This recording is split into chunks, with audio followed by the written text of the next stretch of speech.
পল্লী বিদ্যুতায়ন বোর্ড, আওয়ামী দুর্নীতি লুটপাটের ধারাবাহিকতা এখনো। অব্যবস্থাপনার এক চারণভূমিতে পরিণত হয়েছে পল্লী বিদ্যুতায়ন বোর্ড। লুটেরা ফ্যাসিস্ট আওয়ামী সরকারের পতনের পর 22 আগস্ট 2024 সেনাবাহিনীর কর্মকর্তা মেজর জেনারেল এস.এম. জিয়াউল আজিম চেয়ারম্যান পদের দায়িত্বে আসেন। অতীতের দুর্নীতি লুটপাটের বিরুদ্ধে তিনি ব্যবস্থা নেবেন এবং প্রতিষ্ঠানটি ঘুরে দাঁড়াবে, এমনটাই ধরে নেওয়া হয়েছিল। কিন্তু অবাক করার ব্যাপার হলো, প্রতিষ্ঠানের চিত্র কিছুই বদলায়নি। চেয়ারম্যান অতীতের দুর্নীতিবাজদের বিরুদ্ধে ব্যবস্থা নেওয়ার ন্যূনতম নজিরও স্থাপন করতে পারেনি, বরং ফ্যাসিস্ট সরকারের সিন্ডিকেটের সাথে হাত মিলিয়ে তিনি দুর্নীতির ধারা বজায় রেখেছেন বলে গুরুতর অভিযোগ উঠেছে। এ কারণে প্রতিষ্ঠানটি ঘুরে দাঁড়ানোর পরিবর্তে নতুন সংকটে পড়েছে এবং সেবাদানের মানের চরম অবনতি ঘটেছে। সরকারের তরফ থেকে বিদ্যুৎ সংকট নেই বলা হলেও বাস্তব চিত্র ভিন্ন। ক্রমাগত বিদ্যুৎ বিভ্রাটে সাধারণ মানুষ অতিষ্ঠ। মালামাল কেনাকাটায় অনিয়ম ও অব্যবস্থাপনায় এমন অবস্থা তৈরি করেছে। বাপবিবো ইতিমধ্যে 2015 থেকে 2017 সালের মধ্যে চেয়ারটন কোরিয়া কোম্পানির কাছ থেকে প্রায় 50 কোটি টাকার 527টি এসিআর কিনে, যেগুলোর প্রায় সবকটি দ্রুত বিকল হয়ে যায়। পরবর্তীতে মন্ত্রণালয় একটি তদন্ত কমিটি গঠন করে জড়িতদের বিরুদ্ধে শাস্তিমূলক ব্যবস্থার সুপারিশ করলেও আজ পর্যন্ত বাপবিবো কোনো কার্যকর পদক্ষেপ গ্রহণ করেনি। তাছাড়া সেংসান কোরিয়া থেকেও 300টি নিম্নমানের এসিআর ক্রয় করা হয়েছিল, যা ব্যবহার অযোগ্য প্রমাণিত হয়। প্রস্তুতকারী প্রতিষ্ঠানকে কালো তালিকাভুক্ত করা হলেও দুর্নীতিবাজ কর্মকর্তাদের বিরুদ্ধে কোনো ব্যবস্থা নেওয়া হয়নি। একই দুর্নীতির ধারাবাহিকতায় চেয়ারম্যান জিয়াউল আজিমের নেতৃত্বে অন্তর্বর্তী সরকারের আমলেও নতুন এসিআর কেনা নিয়ে ভয়াবহ অনিয়ম হয়। 2025 সালের 5 ফেব্রুয়ারি বিআরইবি দুটি প্যাকেজের আওতায় 220টি এসিআর কেনার জন্য স্থানীয়ভাবে দরপত্র আহ্বান করে। এতে এমআরবিআর কর্পোরেশন নামের একটি নতুন কোম্পানি দক্ষিণ কোরিয়ার বিএইচ সিস্টেম কোম্পানি লিমিটেডের পণ্য সরবরাহের প্রস্তাব দেয়। পূর্বে কোথাও কোনো বিদ্যুৎ বিতরণী সংস্থায় 11 কেভি এসিআর সরবরাহের অভিজ্ঞতা না থাকা সত্ত্বেও মূল্যায়ন কমিটি তাদের প্রস্তাবিত পণ্যের কার্যকারিতা যাচাই না করে কাজ দেওয়ার সুপারিশ করে। অথচ একই কোম্পানিকে 33 কেভি এসিআর সরবরাহের কাজে কারিগরিভাবে নন রেসপন্সিভ করা হয়েছিল। দরপত্রের শর্ত অনুসারে উৎপাদনকারীর ন্যূনতম 1 বছরের সন্তোষজনক অপারেশনের অভিজ্ঞতা সনদপত্র থাকা বাধ্যতামূলক ছিল, কিন্তু এই শর্তটিকে সম্পূর্ণ উপেক্ষা করা হয়েছে। অবাক করা বিষয় হচ্ছে, 120টি 11 কেভি এসিআর ক্রয়ের আহ্বান করা হলেও উক্ত কোরিয়ান কোম্পানির 9 বছরের উৎপাদন মেয়াদে এতগুলো এসিআর বানানোর কোনো অভিজ্ঞতাই নেই। দরদাতা প্রতিষ্ঠানটি তাদের দরপত্রের সঙ্গে যে আয়কর রিটার্ন দাখিল করে তাতে 2024-25 অর্থ বছরে আয় দেখানো হয় 13,49,000 টাকা, কিন্তু অডিট রিপোর্ট অনুসারে 30 জুন 2024 তারিখে সমাপ্ত বছরে তাদের আয় ছিল 1,20,11,329 টাকা। অর্থাৎ প্রতিষ্ঠানটি সরকারকে বড় অঙ্কের কর ফাঁকি দিয়ে রাষ্ট্রীয় রাজস্ব হরণ করেছে।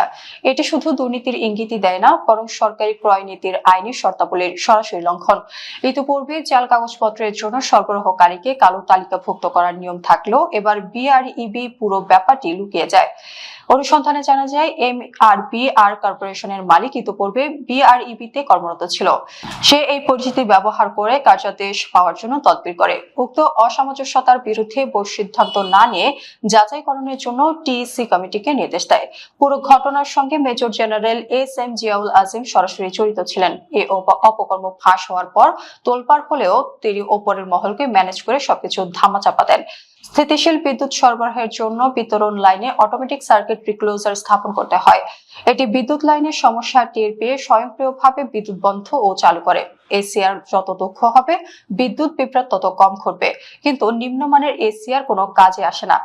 বর্তমানে দেশজুড়ে বিদ্যুৎ বিভ্রাটের বড় কারণ হিসেবে এই নিম্নমানের এসিআর ব্যবহারকেই দায়ী করছেন সংশ্লিষ্টরা।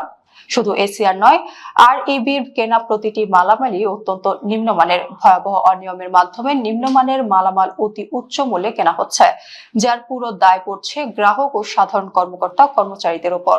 সরবরাহ করা নিম্নমানের মিটারের কারণে 80টি পল্লী বিদ্যুৎ সমিতির গ্রাহক ও কর্মচারীরা চরম বিপাকে পড়েছেন। আগে একটি মিটার 20 থেকে 30 বছর সেবা দিলেও এখন 2 থেকে 3 মাসে নষ্ট হয়ে যাচ্ছে। 2021 থেকে 2023 সালে মোট 13,81,493টি মিটার নষ্টের তথ্য পাওয়া গেছে, যার বাজার মূল্য 151,96,00,000 টাকার বেশি। এসব মিটার ভুতুড়ে বিল তৈরি করছে। এর দায় মাঠ পর্যায়ে কর্মচারীদের উপর চাপালেও মূলত আরইবির অসাধুতার কারণে এমনটা ঘটছে। সমিতির স্টোরগুলো এখন নষ্ট মিটারের ভাগাড়ে পরিণত হয়েছে। কেনাকাটায় অনিয়মের দায় শেষ পর্যন্ত গ্রাহকের উপরেই চাপে।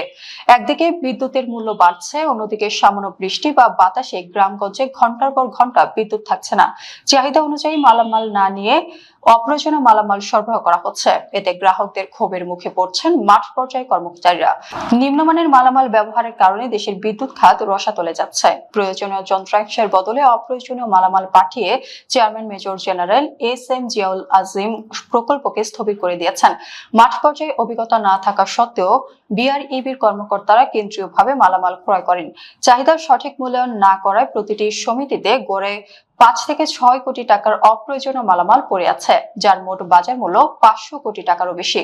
কুমিল্লা পল্লী বিদ্যুৎ সমিতি একের স্টোরে গেলেই এই অপচয়ের চিত্র দেখা যাবে। 70,000 টাকার ল্যাপটপ কেনা হয়েছে 5,72,000 টাকায়। এছাড়া রাউটার, প্রিন্টার, এসি সহ বিভিন্ন পণ্য বাজার দরের চেয়ে কয়েক গুণ বেশি দামে কেনা হয়েছে। প্রিপেমেন্ট ই-মিটারিং ইন ঢাকা ডিভিশন প্রকল্পের আওতায় 11টি সমিতির জন্য মালপত্র কিনেছে আরইবি। ওয়েশন গ্রুপ লিমিটেড এবং হ্যাক্সিন ইলেকট্রিক্যাল কোম্পানি লিমিটেড 2 ধাপে এসব মালপত্র সরবরাহ করলেও প্রতিষ্ঠান দুটির দামের ক্ষেত্রে রয়েছে বিশাল পার্থক্য। ভাউচার পর্যালোচনায় দেখা গেছে, নরসিংদী সমিতিতে যে ল্যাপটপ ও প্রিন্টার যথাক্রমে 1,01,000 এবং 1,40,000 টাকায় কেনা হয়েছে, ঢাকা ও মুন্সিগঞ্জ সমিতিতে একই সরঞ্জাম কেনা হয়েছে 4,85,000 এবং 15,59,000 টাকায়। নরসিংদীতে স্ক্যানার কেনা হয় 35,000 টাকায়, অথচ ঢাকা ও মুন্সিগঞ্জে তার মূল্য দেখানো হয় 5,80,000 টাকা।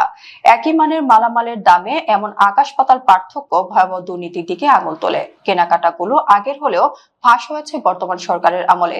গণমাধ্যমে প্রতিবেদন প্রকাশিত হলেও বর্তমান চেয়ারম্যান কোনো ব্যবস্থা নেয়নি। নিয়ন্ত্রক সংস্থা হিসেবে আরইবি সাশ্রয়ী মূল্যে পণ্য সরবরাহ করার কথা থাকলেও তারা নিজেরাই পালিশ কাণ্ডর মতো লুটপাট চালাচ্ছে। এমন লাগামহীন দুর্নীতি ও অব্যবস্থাপনা চলতে থাকলে প্রতিষ্ঠানটি দ্রুত ধ্বংসের দিকে যাবে।